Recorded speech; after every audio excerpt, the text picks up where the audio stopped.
premio honorífico Time Machine Award esta noche, y también presentación de su última película, Pearl, que es de esa pretendida y que será verdad trilogía que empezó con X y que hoy presentamos en el festival. Tai es uno de esos directores que nace en un momento de expansión del cine fantástico y de terror a principios de los 2000 hacia territorios más independientes y con una apertura de género mucho mayor que surge en festivales incluso no especializados, como puede ser Sundance, y ha estado en el festival con películas, él no, pero hemos tenido el festival con The Roost, que él sí que estuvo presente, con películas como Innkeepers, House of Devil, que es una de las películas quizá con mejor recuerdo entre los aficionados de este festival, y también la excelente y película de Silvio de clausura aquí en Sitges, The Sacrament.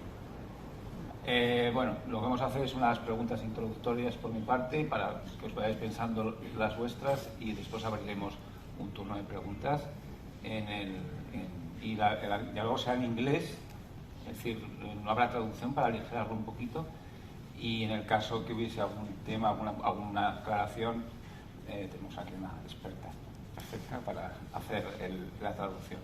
¿De acuerdo? Pues empezamos ya, ¿no? Hello, Tai. Hello. I said to the audience that your first film is in the beginning of the 2000s. It's a period of changes in the horror industry. A lot of directors like you try to present to the audience in the festival different kind of horror from indies roots and different perspectives than the mainstream or another kind of horror in the time. What is your idea about these beginnings in the 2000s?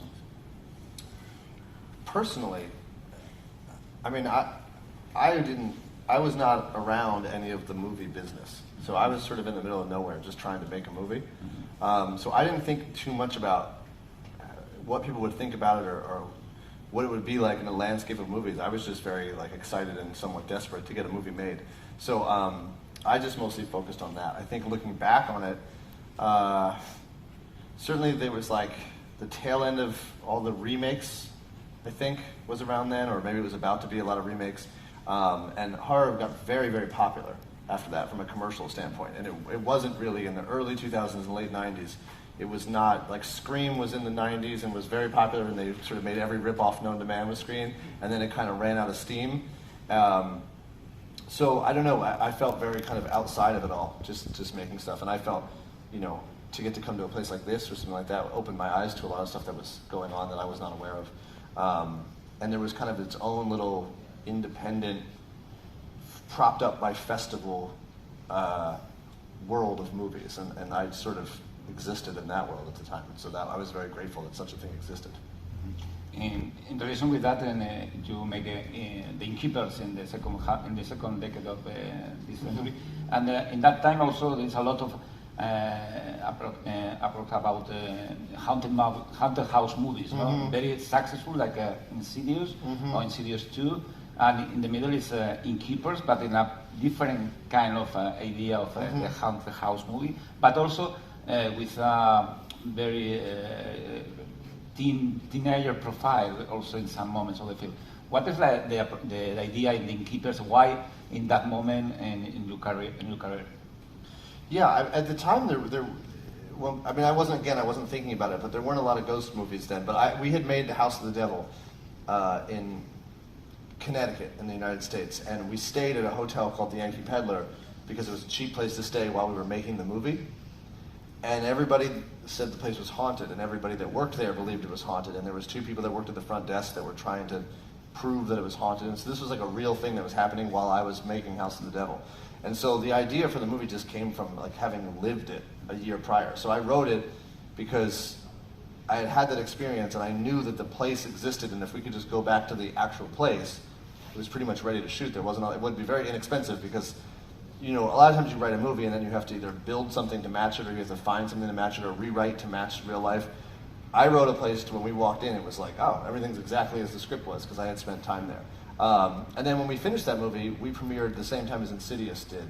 because James and I were both at, I think, South by Southwest, and then it just became this whole ghost movies everywhere after that. But I don't know if that's just coincidence or what. I didn't think much about it. I just had this weird experience living in a haunted hotel and thought this would make a fun movie. Some critics, some people from the fantastic cinema said that you're a cool director, that's in some terms. But your reference are cool films of the 70s, on the 80s, and especially House of the Devil. I've seen all the satanic panic of the 70s.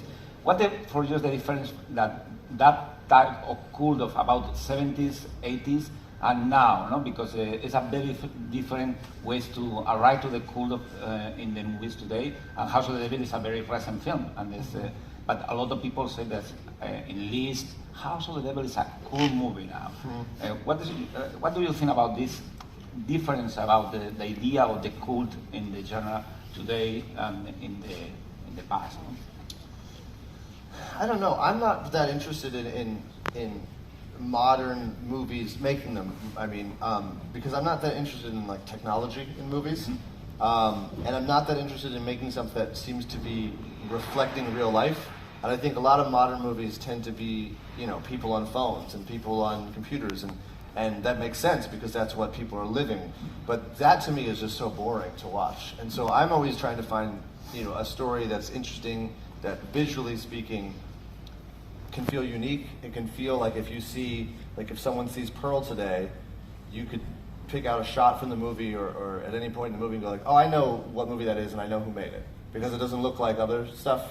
It's like, you know, if you put a frame up from Pearl, chances are you won't be like, wow, it might be, you're like, that's Pearl. And if that's the case, then that means that my voice or my personality or whatever, vision, whatever it may be, is coming across consistently, and you can feel a sense of like authorship from me. And that's appealing to me because I think those are the movies that I like. And so as far as cult movies and things like that, I think movies that stand the test of time and have like fans are generally kind of interesting, more idiosyncratic movies than the average commercial fare. And so that's just always been my taste. And I don't set out to do that. It just seems to happen that way. Okay. I think there will be a lot of questions about your the horror movies in the audience.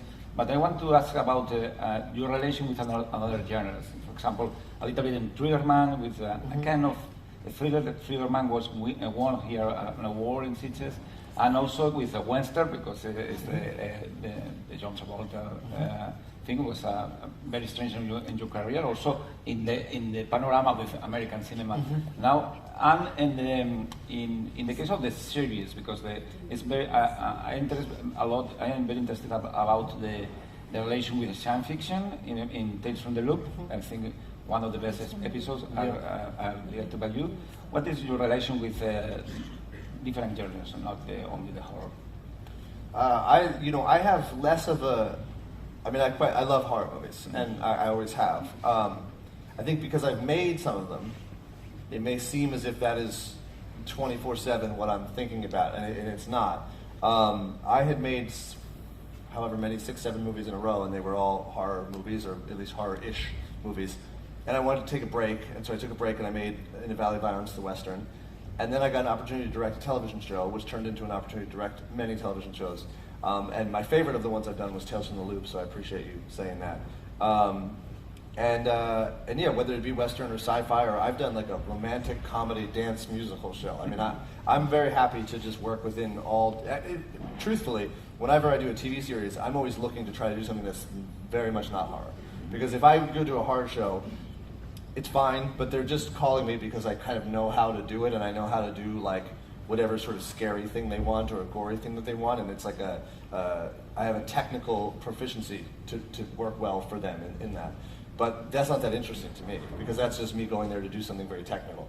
Whereas if I do a show that's like, I've done like a hospital show, you know, like where like the doctors don't play by the rules, like one of those kind of shows, and it was like, I don't know, I'll never really write a movie that's like that, so I got the opportunity to do that. And Tales from the Loop is probably more in my wheelhouse than some of the others, but that was a really great experience with a great script and a great way to sort of, I think that that show feels very much like Nathaniel who wrote it, but I think that my episode also feels like you can feel me in it, which I think in a lot of the shows I do is not the case. So that was a real pleasure to do that.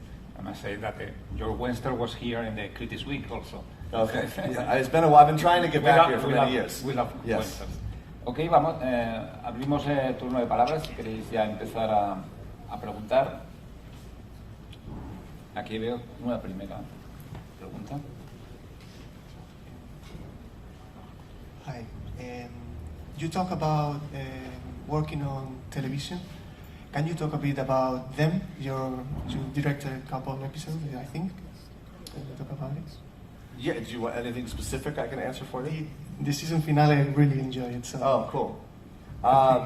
Yeah, that was Little Marvin, who's the creator of that show, kind of called me, and he was a big House of the Devil fan, and asked me if I would come to the show, and I said sure, and then got there, and he had a lot of really interesting ideas, and the aesthetic of the show was really interesting, and the finale was a lot. Like it was as challenging of a finale as I've ever had to do, because it was a lot going on it, but it was a great time. And Little Marvin is really, him and I got along right away, and so his taste and my taste, I think, lined up. And the cast was really wonderful on that show. So it was certainly hard. I mean, it was technically difficult, and then the subject matter was like super heavy. So it was always like every day was like, okay, this is a lot. But I was, happy to be there and very grateful for the opportunity. For TV, for me, like anyone to ask me to come do something is like, my answer's not always yes, but it's mostly always yes, because when you make your own movies, no one offers you a job, because if you write your own movie, you have to write it, then you got to go find the money, and then you have to make it, and then if you're fortunate enough for that to go well, you still go all the way back to zero and have to start with a blank page again. Whereas for a TV show, someone's like, we're already making this, can you be here on Wednesday? And so I'm always happy to do it. And then in instances like them or Tales from the Loop, sometimes I get to go there and the showrunners are like, have the same taste as me. And so it was actually, the production designer of that show came to New Zealand and did X and Pearl with me because we got along very well on that. You about your references in horror movies, specifically from the 70s.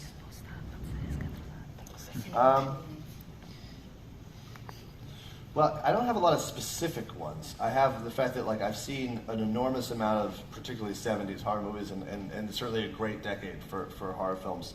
And so they're always just kind of in my subconscious, I think, when I make anything. In the case of X, we were very much trying to make it look as convincingly 70s as possible, but most of the stuff we would watch as far as aesthetic references weren't horror movies.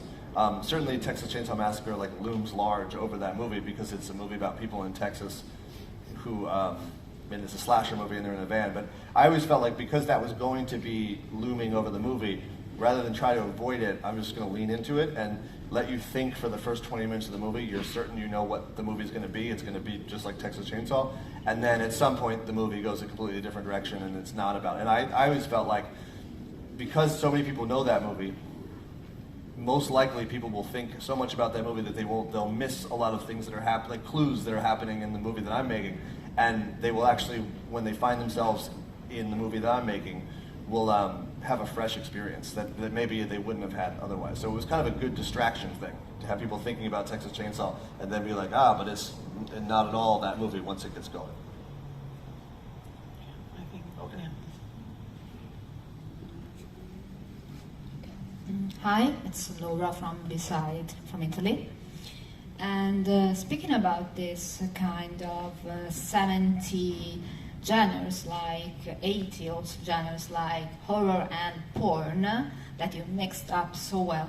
And these two genres are the two genres that were so mistreated in cinema, like horror and porn are the Z movies, not the B movies, but the Z movies. And you instead created crafty and arty and so colorful and so exposed, genres, and mixing them up, and as well as we in Italian cinema had this kind of wave of Italian horror that transformed into erotic and then porn in the late 80s. So I wanted you to elaborate a bit about this mix. Yeah, I think, I mean, that was a big part of the movies, was the sort of this celebration of the trilogy has kind of become this sort of like love letter to cinema and styles of filmmaking. And you know, for instance, X, because it takes place in the 70s, a big part of the reason for that is I didn't want them to be making a horror movie, but other than horror movies, most other movies that would be made in the 1970s were made like in Hollywood somewhere.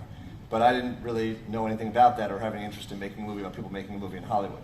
So the only other genre that was made like independently, that was that could be without stars, that you could make just sort of by yourself and find your own way to distribute it directly to people, most commonly was porn. And that was the era that was starting to boom, because suddenly now there was a whole way for people to be in the movie industry in a new, unexpected way.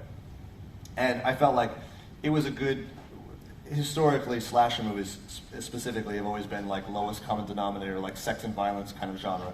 And so to try to, they fit very well together as far as in the idea of X, as a way to try to take something that was typically lowbrow and maybe try to do something a little more highbrow with it. And also, porn is one of those things that if you're not familiar with making movies, the end result of porn is sort of meant to be erotic, but the actual making of it is not as silly, just like anything else would be. So it was a good way to let the audience in to see what it was like making movies. As far as how those movies are treated, yeah, I mean, I suppose that they are, there's different variations of how looked down upon they are. Maybe sometimes justifiably so, maybe sometimes not. I mean, that's much more of a question for the people that see the movies rather than the people that make the movies in a way. But I always felt that there was like a symbiotic relationship between those two genres, because they could be made completely outside of the system. And that opened up doors for people that ordinarily did not, that needed to be like let in the doors. Now they did not, they could do it themselves. And that's where the idea for X came from. As far as like Italian cinema, you know, there's certainly from the Bava through Argento and whatnot, there's certainly like this wave of filmmakers who almost like operatically fetishized the genre elements of a genre movie. And as someone who's watched a lot of movies and someone who's a fan of a lot of movies, and particularly horror movies, that obviously had an effect on me when I saw them. And I don't know that I was thinking that directly about them in any way in making these movies. Maybe the scene in X when the RJ gets killed in the headlights is certainly, you know, from somewhere in my subconscious is thinking about that sort of stylistic fetishization of it. But I mean, I think that's just kind of those movies, they just hold their place in the history of genre movies, and rightfully so. And I think they're very unique for that matter. There's no other, that era of Italian horror movies, there's not like they also were doing that in Amsterdam. Like it was just there, you know, and so that just becomes a very interesting thing in the history of it all. And if you're a fan of cinema, then, you know, you could look past the subject matter and you could just look at the cinema of it.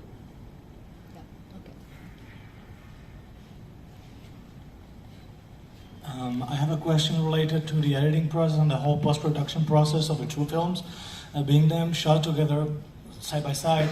I guess the editing team was located in New Zealand, wasn't it? And how did you approach the cutting? Because you were cutting X together while shooting Pale, so how does that thing work, especially when you said 3 months turned into 13? So I guess that the post-production process, if not finalized, was worked through in New Zealand. And how is that different to your usual suspects of making a movie in the US? Thank you very much.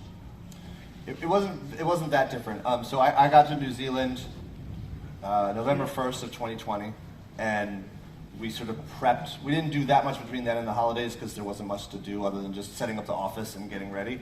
And then in January we started prep and the actors showed up, and we shot X, I want to say in February and March. And then we had the majority of April to prep Pearl, and then we shot Pearl in like May and finished it probably early June. I had a co-editor on X who could cut while I was shooting Pearl, just so we didn't get so far behind.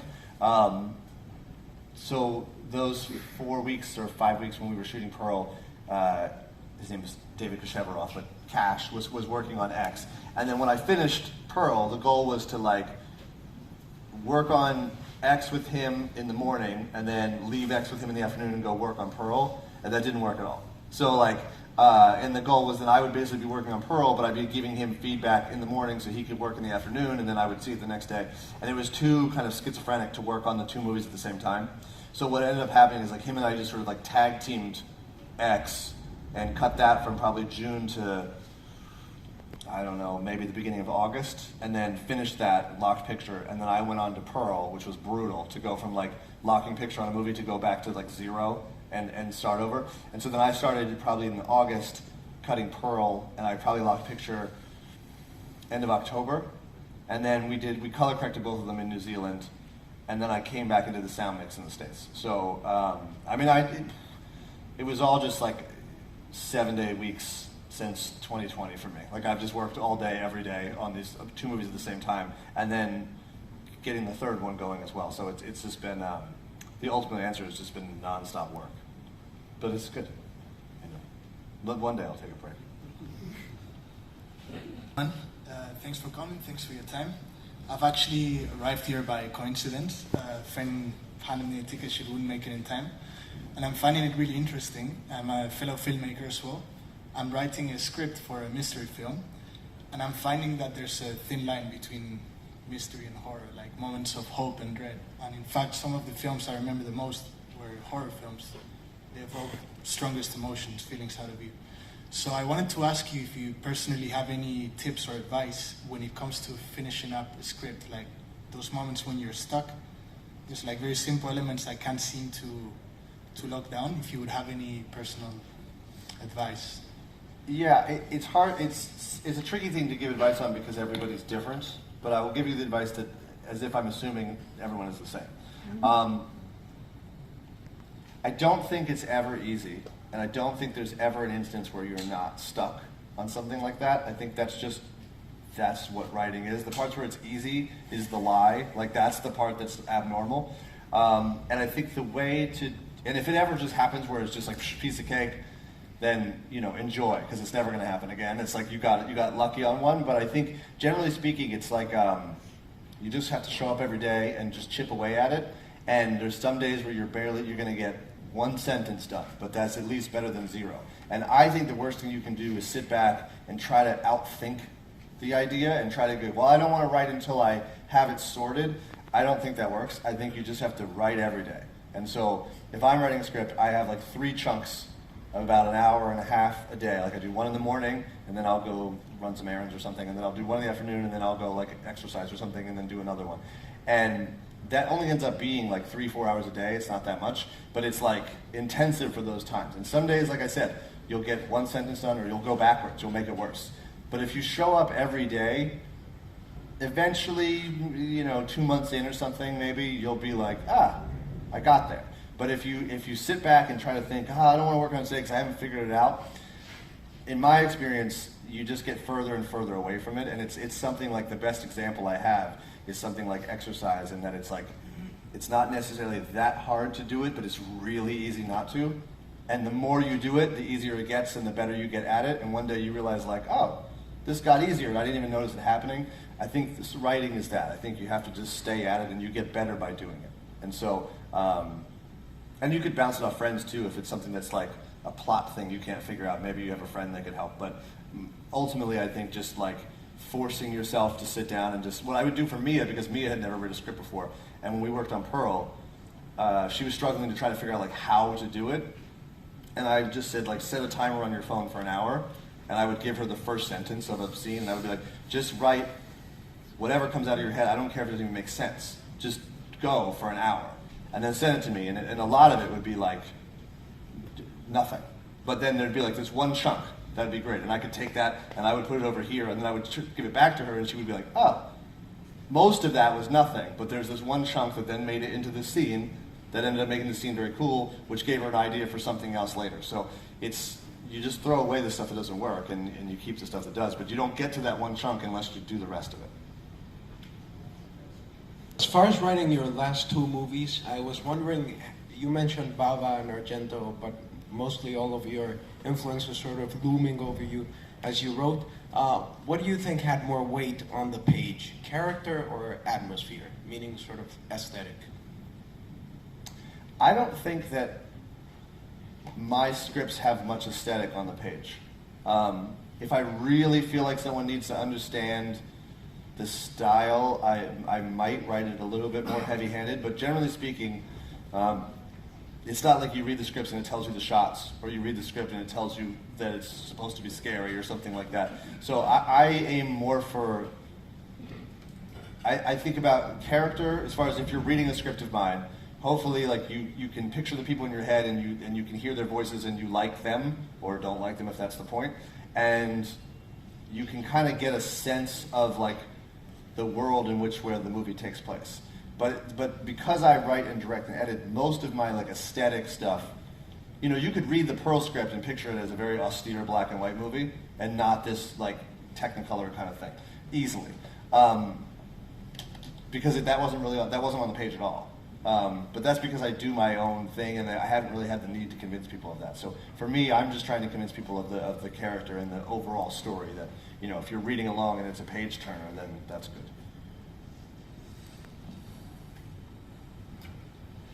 Sus las ha producido A24, que es la firma que está detrás de muchos de los títulos de eso que llaman el elevated horror. ¿Qué opina de esta etiqueta?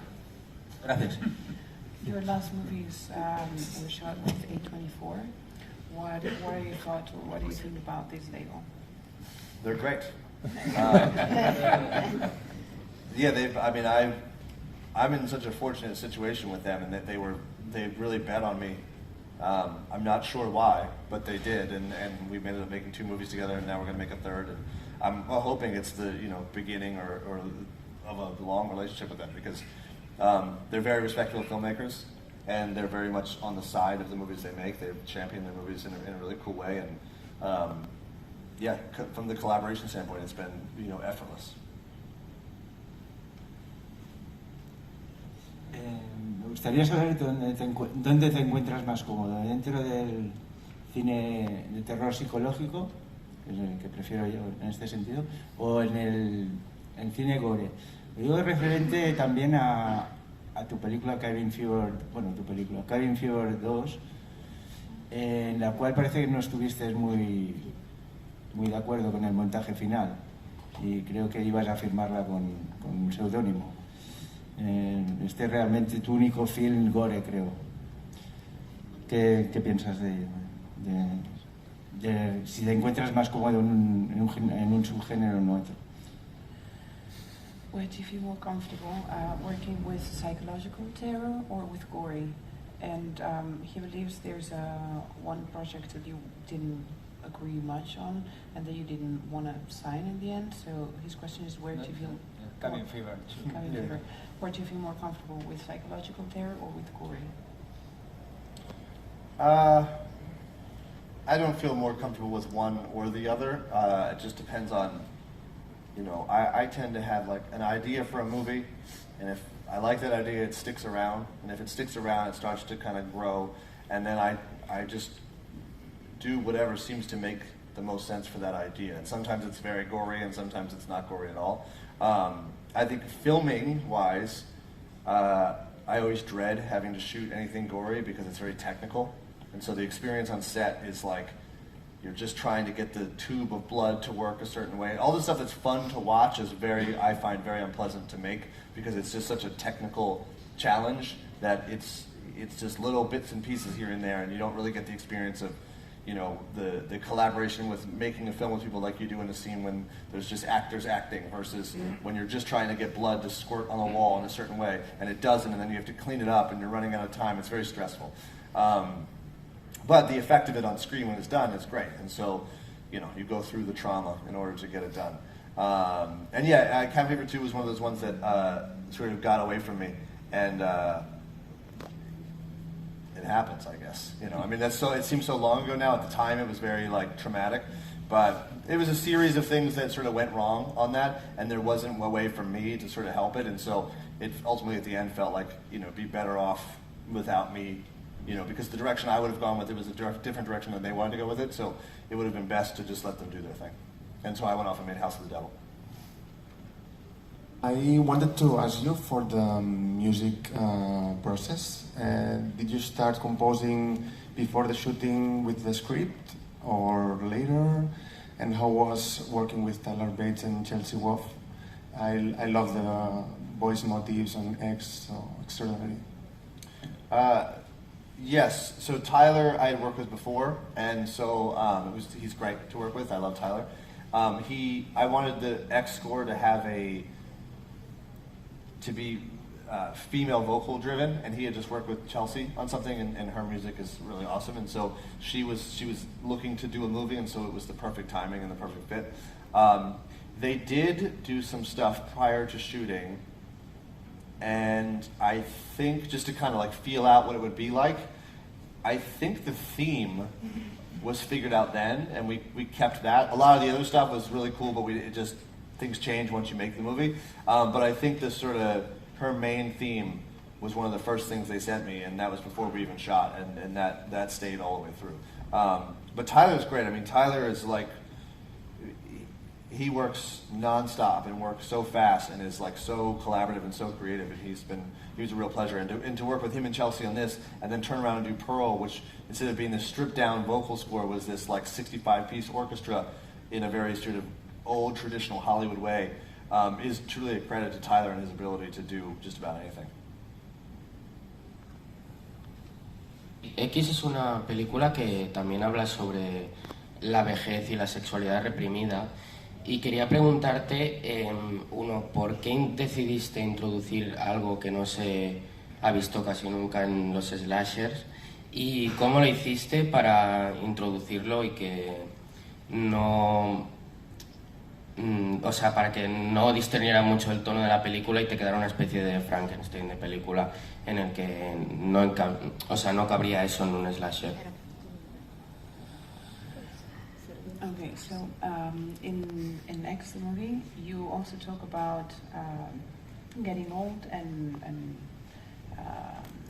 sexuality that can be consumed. So my first question is, why do you introduce a topic that has never been introduced in a slasher, and how do you do it so it doesn't look like a Frankenstein in the movie, so it makes sense?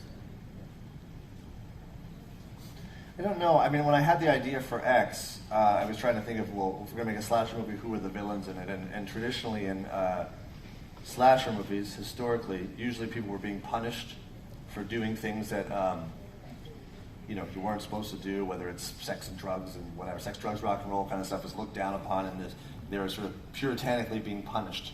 And I thought that it would be interesting to have the characters in X, the sort of villains in X, rather than being angry that these people were, sinful, that they were actually just jealous, and that they were more resentful of their lack of ability to do it anymore. That seemed to be like something that I had not seen in a horror movie. It seemed to be maybe a little bit more like honest in a way, and it seemed to be something also, this sort of existential threat of getting older is something that like everyone on Earth has to deal with, and so it seemed like a relatable way to create like villains in a slasher movie that were like seemed like real people, and to kind of turn a trope on its head a little bit, and that would make it feel fresh and new, and so it felt like a new perspective of a slasher movie rather than just line them up, knock them down kind of thing. And so as far as like how I did it, I don't know. I mean, I just sort of like, that was the idea, and I was like, I'm going to give this a shot, and now here we are, and that's the movie. And so, it's hard for me to analyze what was done about it other than just trying to follow that idea to its, most interesting and hopefully honest places. Hi, I wanted to ask you about the rhythm, the pace of your movies. There's always this like of contention of the mystery. It goes like so strong, and I think it's something that changes between your filmography, but it's always there. So I wanted to ask you about the creative process of that. It's like something that is deliberate. It's just the way you work. You put it on the script. I'm always curious about that. Thank you. I mean, there's nothing about it in the script other than the fact that, maybe someone doesn't die until later in the pages or something. But, that's something that I think I've gotten a lot of attention or credit or complaints about is the, I guess, pace at which that I make movies.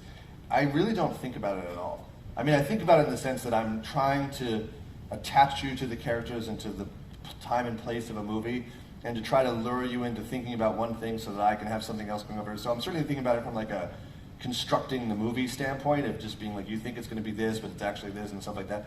But as far as like whether that takes 10 minutes or an hour, to me it's like, it just takes what it takes. Like I don't, and I just feel it out. And so, I mean, if you chopped a big chunk out of, let's say, the first quarter or something of a movie of mine, it would be shorter, but it wouldn't necessarily be better, you know, because the movie is sort of propped up on your expectations of what you think is coming and things like that, because it's dealing with suspense and things like that. Because a lot of times, chances are, if you see a movie of mine, you've at least seen the trailer, so you kind of know where it's going. If a movie's called The House of the Devil, it's like when she goes to the house, you're like, okay, it's not going to be good.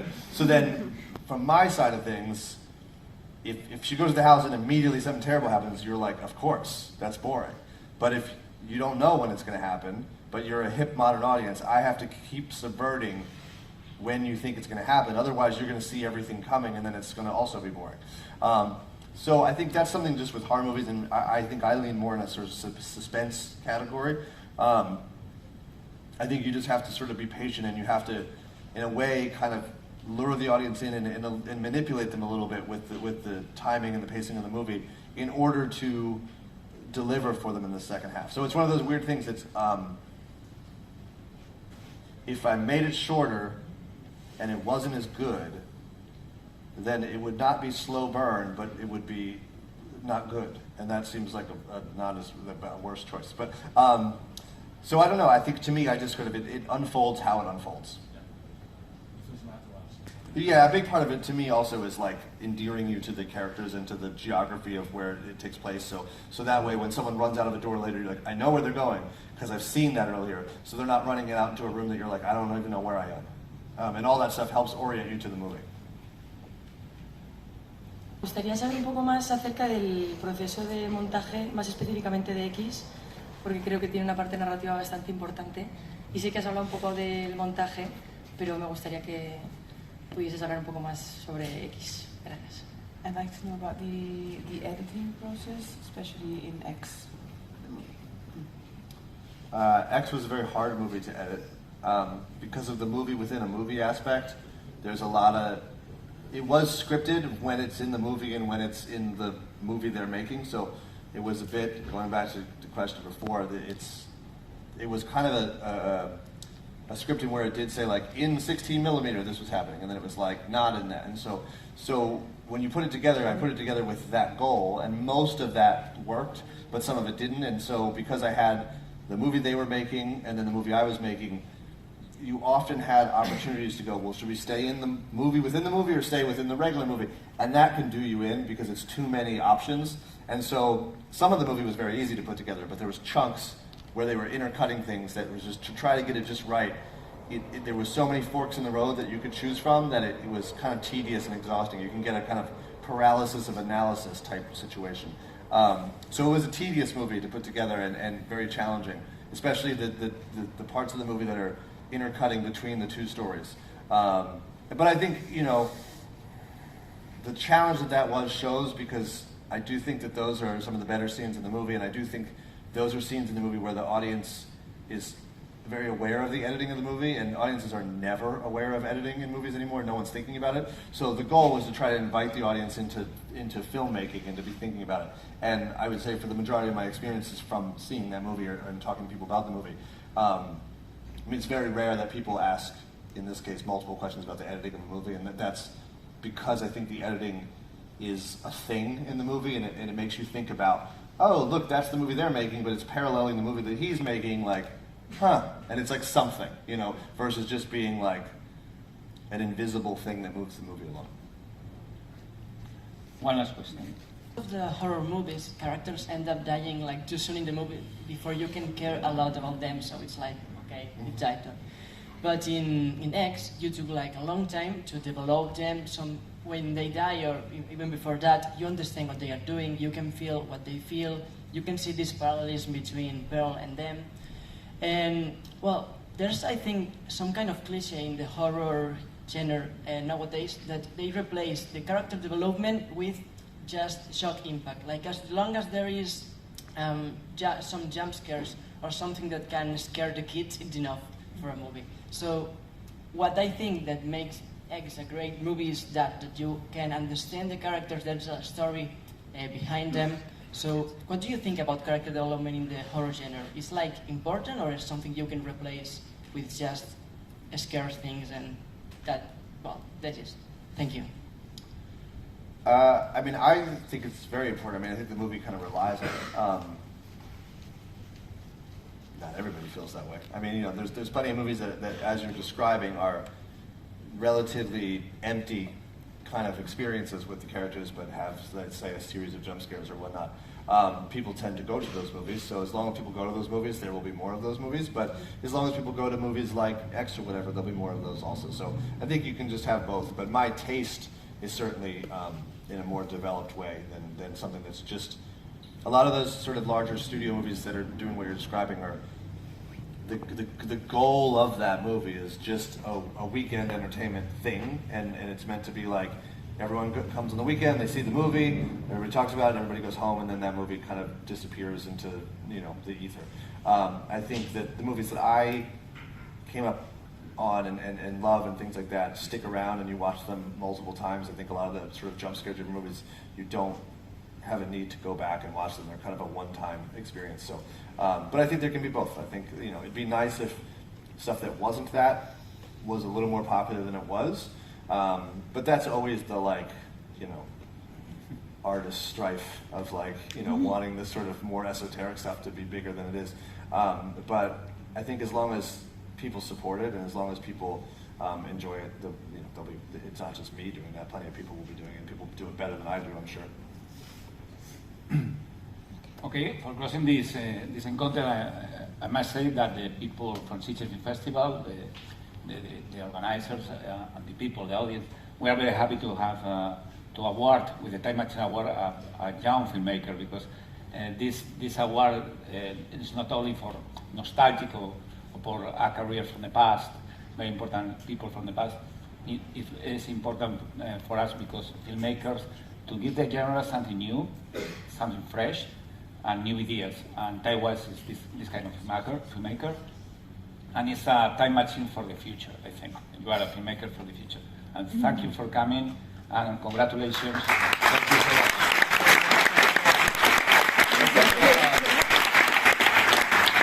It's a real pleasure to be here, and I'm very grateful for the opportunity. And we had talked about earlier, I was here with my first film, The Ruse, 17 years ago, which seems like it couldn't have possibly been that long, but it was.